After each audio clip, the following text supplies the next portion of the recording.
George Kilpatrick, inspiration for the nation, celebrating people that we feel good about. September is Prostate Awareness Month. Isn't it September? I believe it is.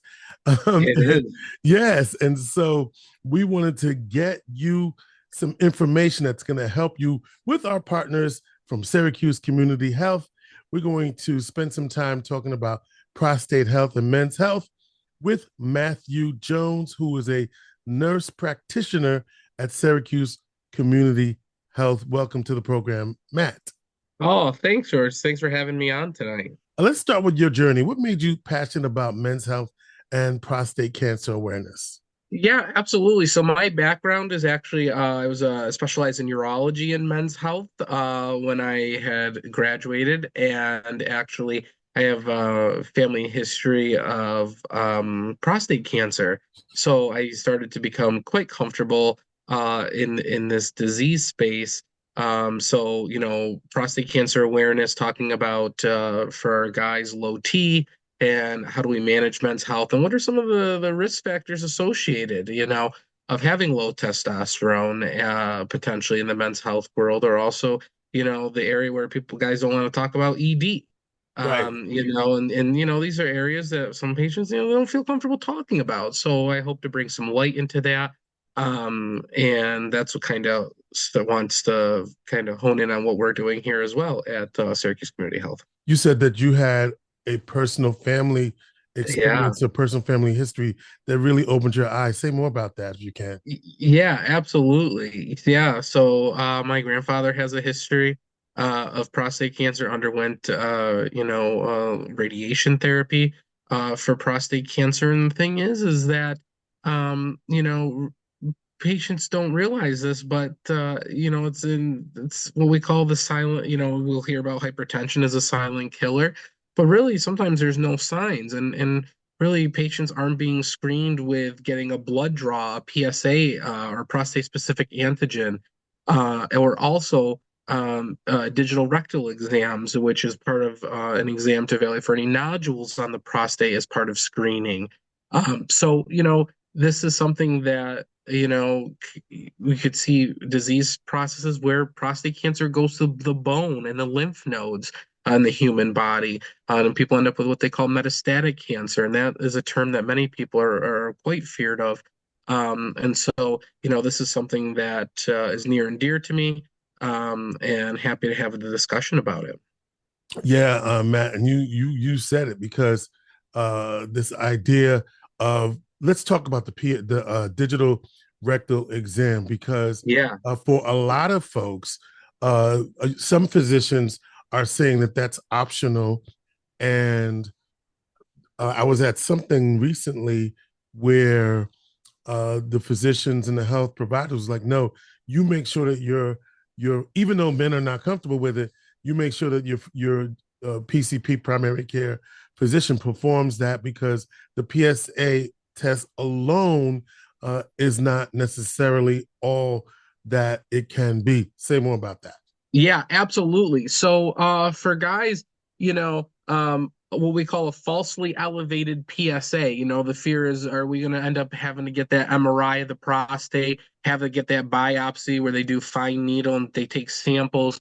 Is there too many biopsies being performed with what we call a false elevated PSA from other factors? So as men age, their prostate grows with them, and then you'll hear, "Hey, I'm waking up a ton at night. I have to pee 3 times a night. My stream is slow.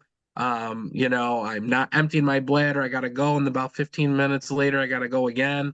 That's because the prostate grows. And sometimes as the prostate enlarges, it secretes more PSA. Also, guys can get infections of the prostate gland, for example, prostatitis. That can cause a falsely elevated PSA.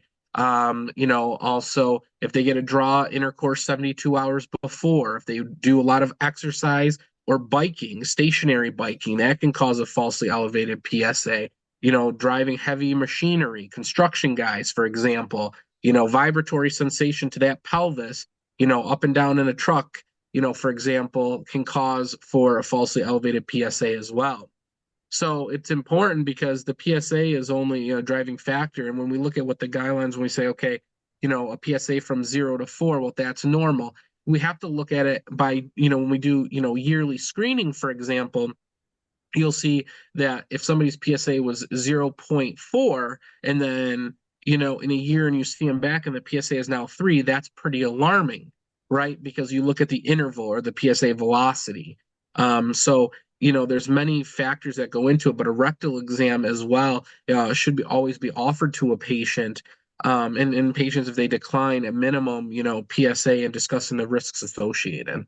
Yeah, and we know it's not comfortable. We know it's not comfortable, right? Right. So, Yeah. but let me say this. Absolutely. You talked about going to the bathroom 3 times a night or going to the bathroom frequently. That sounds like the story of my life. Yet Yeah. I went and got my PSA and the digital rectal exam, and everything was normal. So, um, that's one of the things that I wondered about, because I said, oh, is it just because I'm advanced in age? I know I look gorgeous, I know, but Yeah, absolutely. You do. but I wondered, I don't have an enlarged prostate, but I definitely, there are times when I go to the bathroom and then a minute later I'm back in there. So Yeah, what's absolutely. is that? And then is that caffeine? What's the story there? Yeah, what's the I mean, story well, there? let me say this. Matt is not diagnosing me, so just let's be clear.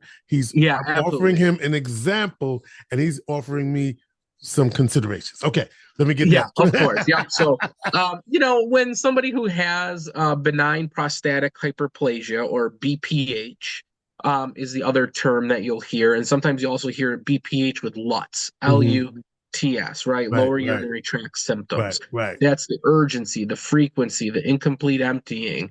What it is that through the prostate, there's the urethra that comes through. So the prostatic urethra, when the prostate comes in and it gets enlarged because of natural aging, it can make the area, think of it as a straw, and in the middle Hmm. of the straw a rock gets stuck there, or it narrows, Hmm. and as a result you get these irritative symptoms because the urine kind of goes back into the bladder and it's causing that urgency, that frequency, and sometimes you can end up getting an enlarged bladder or a distended bladder. And the bladder sometimes says, hey, I can't contract as much anymore, because I'm under such high pressure, and it's like a muscle, and it kind of gets tired in the simple sense. So, that's what that is. And sometimes there's medications that are called, Flomax or Alfuzosin or Silodosin. You'll hear people say, hey, I'm taking my Tamsulosin, for example, and it's smooth muscle relaxer, and it opens the urethra up, the prostatic urethra, and allows urine to drain. Okay. So that's what you'll have an understanding of that too. So, but with that, of course, if you get a PSA drawn, you got to make sure that that PSA is, on your normal screening. If you get an elevated PSA, it still warrants the appropriate workup. Okay. Yeah. And say that somebody comes in and say, hey, my PSA is 5, right? Usually what I would do in my practice is somebody who hasn't had PSA drawn before, we look at repeating that PSA in about 4 to 6 weeks, we were even 6 to 8 weeks, but really no more than that, discussing potential causes for false elevations, evaluating their symptoms. If that PSA is still elevated, then in the primary care setting, we refer to urology, right? And so then usually what they'll do is they'll get an MRI of the prostate, evaluate for what they call lesions or like nodules on the prostate. And if they score a certain scoring system on the PIRADS system, a 3, 4, or 5 would warrant a clinical biopsy. And now that's something a patient would have that conversation with the urologist about. Is the patient in warranting a need for a prostate biopsy to evaluate for any cancer? And there's a lot of other great technologies out there. There's urine tests that help for risk stratification first, that some guys don't feel comfortable wanting to go right to that route. Hmm. There's a lot of different tests on the market for gene expression, for example. So there's a lot out there. Yeah, and so we have a lot of women listening, and they Yeah. have partners. Yeah. And so, what do you say to the women listening about encouraging their partners to get this test? Yeah, absolutely. I mean, I think it's incredibly important, their significant others, whatever the case may be, husbands, friends, whatever. It's super important to screen for prostate cancer. because long-term, consequence, we know of, you see metastatic prostate cancer, high aggressive prostate cancer. They use the Gleason scoring system for prostate cancer. People, there's also where patients who have, when you think about prostate cancer and what are the Hmm. treatment options out there? I Right. mean, there's so many now. Hmm. But you really want to get these guys, guys want to get screened. So you tell them, hey, it's just as important to go to your primary, like once a year for your annual physical or every 6 months.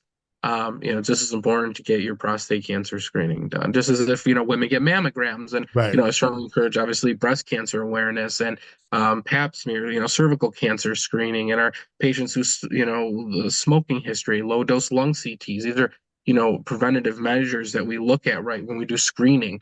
And this is just another part of that. Matt Jones is with Syracuse Community Health. He's a nurse practitioner. We're talking about prostate health as well as men's health. And we'll get to the other two things that Matt mentioned earlier. But let's stay here for a minute. Stay here, Yeah. meaning talking about prostate health. So I want to combine a couple of things. What are some of the myths or misconceptions about prostate health that you can clear up right now? And combine with that, why do you think men, especially men of color, are less likely to go to the doctor for this as well as, well, let me just stay with that one question because we'll get to that because we want to know why the myths and misconceptions, because we know that Black men are most at Higher statistically risk. high Yeah, risk. Yeah. And absolutely. and so combine that with misconceptions and we know the Black men are most at risk, Yeah. and what should men be watching for? So, what are the misconceptions and myths, and then what should men be watching for, particularly Black men who are Yeah. most at risk? Of course, Rich, absolutely. So I think the one thing is a patient will come in, and I hear this all the time. I've been told that something will kill me quicker than the prostate cancer will. Okay, that's a myth, right? Because right, we understand that there's could be very high aggressive forms of prostate cancer because patients, when you look at treatment options, are they going to go on active surveillance where they watch and wait, repeat imaging, biopsying, depending on their Gleason score, you know, and kind of their aggressive, their prostate cancer, there's genetic testing done, etc. Mm-hmm. Radiation or a prostatectomy or whatever approach that a patient may wish to take, for example, are just a few to talk about. So patients will say, well, something will kill me before the prostate cancer does. It's a slow growing cancer. Well, that's not always true. Okay, so I think that is the big one, right? That says, yep, this is what is a factor. The other thing is that I want a basic understanding is that and I think understanding about testosterone and guys that are on testosterone. Well, testosterone is the fuel to prostate cancer, right? So if depending on the type of cancer, sometimes you have to suppress their testosterone, depending on how aggressive it is because of the receptors and the binding of testosterone, right? So we have to keep that in mind as well. So you have to understand that's just a basic understanding that testosterone replacement, which is going to prelude into kind of what we go into in a few minutes about low testosterone in men's health and ED and stuff like that, which I'm happy that we're going to talk about. But you have to understand there's a risk factor there associated with testosterone replacement, et cetera, and how we watch a patient closely. And I think in African American population, we understand, genetic predisposition, patients are at higher risk. I think it is just coming into having a visit, trusting a clinician. There's a lot of history, Yeah. right, with this, and patients don't feel comfortable having these more personal conversations. And, you're trying to make it really real and just have, a basic, conversation and say, hey, what's going on in your life? Like, what are some things that are really bothering you? This is safe places where you can come and talk to us. We're happy to help in any way that we really can. And, it usually starts with building a foundation as a good patient to, provide a relationship to build upon that. And that is really crucial. It really is. And so, therefore, we know that uh, just again, families encourage the men in your life to get tested, Yep. overcome that stigma and just get it done. Just get it done, because it's critically important. So I see a lot of ads online about low testosterone. Take this, take that, and there are even exercises that people say will help build testosterone, like squats or leg Yeah, sure. things of that nature. Supplements, for Talk example, you'll supplements. hear you'll You hear see, about all these online supplements to oh my take, right? God, Because you're there's no FDA approval on something. You really have right. to be exceedingly careful. I warn anybody to make sure that you talk to your clinician before Hmm. going on any type of supplement. Hmm. You really want to make sure that you have this understanding with your provider and make them aware that you're interested in going on, supplements and kind of talking about, that. So, when we get into that topic of low T, as you'll hear many guys say, "Hey, I think my testosterone's low." They'll come in, "Hey, I'm fatigued. I have Hmm. decreased energy. I Hmm. have erectile dysfunction. I'm having issues maintaining initiating erection, for example, or decreased libido." And that starts to say, okay, well, what do we do here, right? Right. What's causing this? Is there other medical conditions, right? Is there cardiac things? Is there diabetes? There's more. You kind of build this whole picture. But when a guy comes in for low T, for example, you want to do the right workup. You check, obviously, morning testosterone levels before 9 a.m. You check some of their male hormones. That's something that we do. Even as primary care clinicians, we'll do that part of the workup. You check for prolactin level. Could there be something in the brain, the pituitary gland causing this? Is there many factors in low testosterone? So, hey, I'm depressed. My mood's down. I'm just not my usual self. You guys will say, "Hey, it feels like I got cinder blocks around my feet. I just don't have that energy. I don't have that get up and go anymore." We understand age-related drops in testosterone, okay? But the important thing to understand here is that, well, people who have low testosterone have risk for stroke, have risk for heart attack, have a risk, those cardiometabolic issues, higher risk for, obesity and diabetes, with low testosterone. Now, also, if we have the right candidate, we talk about it, about going on, testosterone replacement. Obviously, I'm not promoting one or anything like that, but just this is an open discussion for guys that might be interested in coming to see providers about this, talking to their primaries about, hey, is there more to this than what's going on? Is it just that, not just, hey, I'm working so many hours, I'm tired. Is there something medically going on with me? But testosterone going on, it also comes with risk for stroke, heart attack. You'll hear, I explain this, increased red blood cell count, there's certain things, but you have a trained clinician that help. And I explain all the risks associated with being on, TRT replacement, making sure that you're doing this safely with a clinician, for example, and benefits to that too. So I think that, when we say it's a double-edged sword, low T or being on testosterone, is there also risks associated? There's similar cardiometabolic risks that we kind of just hit on a little bit. We check, safety labs very closely. These patients are seen, it will be seen initially from starting therapy to, 1 month visit, then 3 months, with safety labs, 6 months, and then, you kind of proceed from there and following patients and always available. So that's something to also to talk about, George. Is the world of low T, and then the stigma, the mental health stuff with depression. Guys are like, hey, this is impacting my life. I'm having ED issues, and how do we manage that? Yeah, you'll see these commercials on TV about ED medications, and they're not for everybody. And but this is something that patients, guys should be able to have that conversation with their provider and say, hey, this is what's going on. Can we look at this? So, are there natural ways? So, when we say low T, that's metabolically, meaning something's already happening.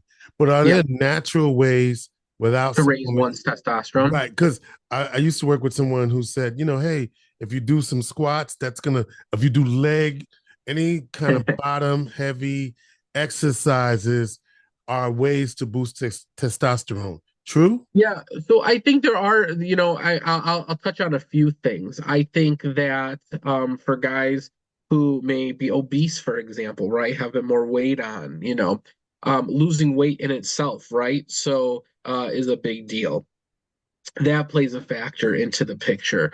Healthy diet, and you'll see diets that you have to be careful, but online. But an anti-inflammatory diet is also something that I strongly encourage.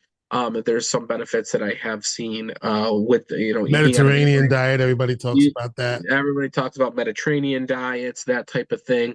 You obviously want to watch the saturated fats in your diet, etc.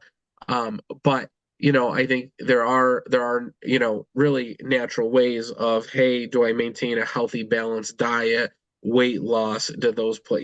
These are kind of So key factors. let me cut in real quick. So if you have low T, can you boost it doing these things without Uh, supplements, without medication, all of that? it really depends, right? I mean, you may Right, see, definitely depending on, it's really, into, patient based, right, each one, right. and based on multiple factors on, what's going on with their labs and other sense, or what's going on with them metabolically. Is there hypertension, diabetes? Is there thyroid issues, for example? Right. So you're looking at the whole picture, and how's one's So metabolic rate or their basal metabolic rate? so You know, how do those things, thyroid, diabetes, impact your testosterone? Yeah, absolutely. So, obviously, I think it will all stem basically from, for example, with type 2 diabetes, for example, if you're highly more insulin resistant and you have obesity, for example, you have weight gain, as a result, obviously with more adipose tissue, understand that just metabolic, what happened is that you're going to have lower, you'll see guys with low testosterone. Um, and this is more of a sedentary lifestyle, right? You have to also think about, in the ED world, alcohol use, for example. We understand that component to it. But thyroid, right? So we look at this from lifestyle, like the fatigue, the decreased energy.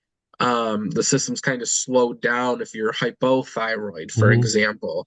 Mm-hmm. It's like we call the low and slow, or just kind of like, the system's kind of slowing down.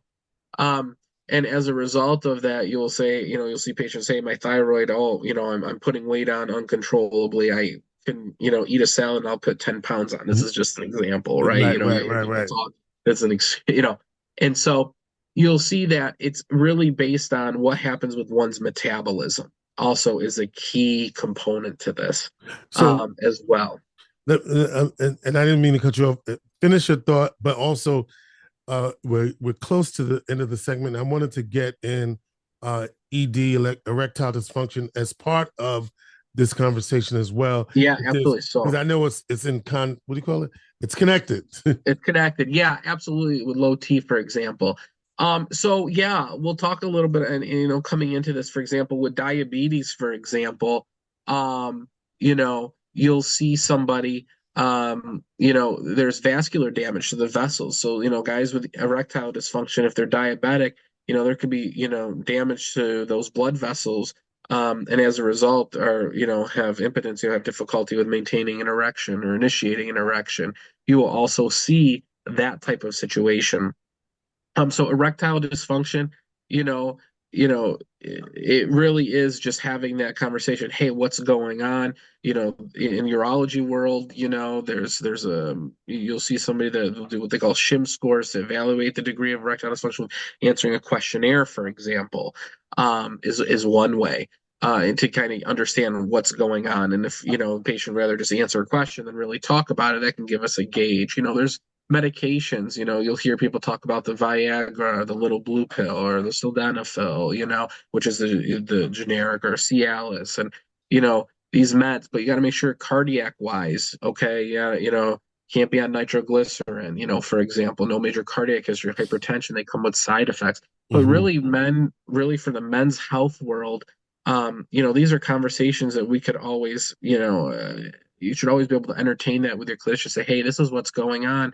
What's going, can we look at this and dive into this instead of just brushing it off to say, oh yeah, I'm just, my ED is not a big deal to them. If it's a big deal for them, sometimes, or there's patient providers sometimes, you can understand, oh, I just want the prescription. Well, no, we want to get together. We want to understand why this is happening. We Mhm. want to understand the physiological process as to why this is happening.